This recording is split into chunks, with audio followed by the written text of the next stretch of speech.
Obviously, we were really excited to be in the finals. The team had never been that far before, but Greg kind of reeled us in right after the damage match and kind of brought us right back down to earth. He told us all, we have 10 minutes to enjoy this, post on Facebook, do whatever you want, but it's all business. So we all got kind of reeled in really quick, and it was 100% business going in. We didn't want any jitters affecting anything.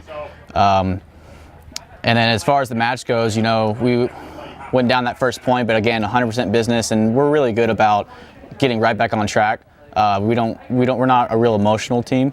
So we have those flares and those players and the big points and stuff like that, but we're all about, we don't want one person to be way up here and the rest of us to be down here. We're all going to bring everybody up and everybody down, to keep everybody level-headed. So the match just went, back and forth. We played more overtimes than anybody else in that whole tournament, so we were really comfortable the whole time.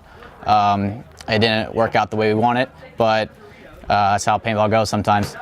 But as far as going to the next tournament, we don't like to look back on what we've done. We always want to do better than the next step, but we don't look back at it like, hey, we should be here. We know that nothing's given to us, so we don't want to be the guys who are like, okay, we're guaranteed Sunday, so we'll just write everything else off. We know we still have to put in the work, and part of the reason we did so well in Chicago is we spent more time on the layout than anybody else did.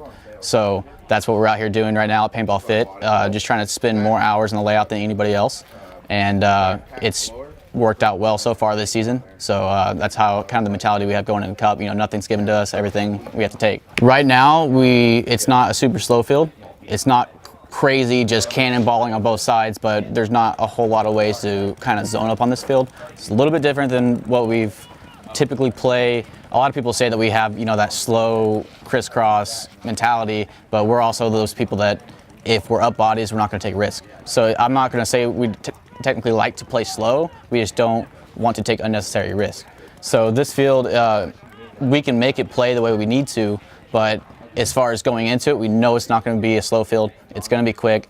There's going to be big moves, but we can kind of rein that chaos in. So we're out here playing a lot of different teams. We played PC Katana and the semi-pro team and D2 teams last weekend. We're out here playing Plum Life now, and then again, 2 different D2 teams and our semi-pro team. So we're getting a lot of different looks, and that's the biggest thing is we want to see we want everything thrown at us as possible, so we know the situations. And I feel like that's kind of our strong suit.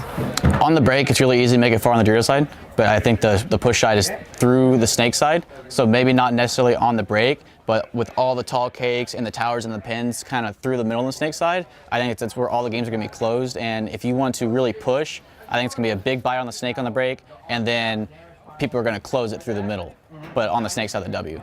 So that's kind of what we've been looking at, but again, we're trying to work both ways, both scenarios, because teams are really good on Sunday about taking things away from you. So if we go in with 1 or 2 game plans, people are going to take away one of them, and now we only have one thing to do. So we want to go at it with multiple different angles.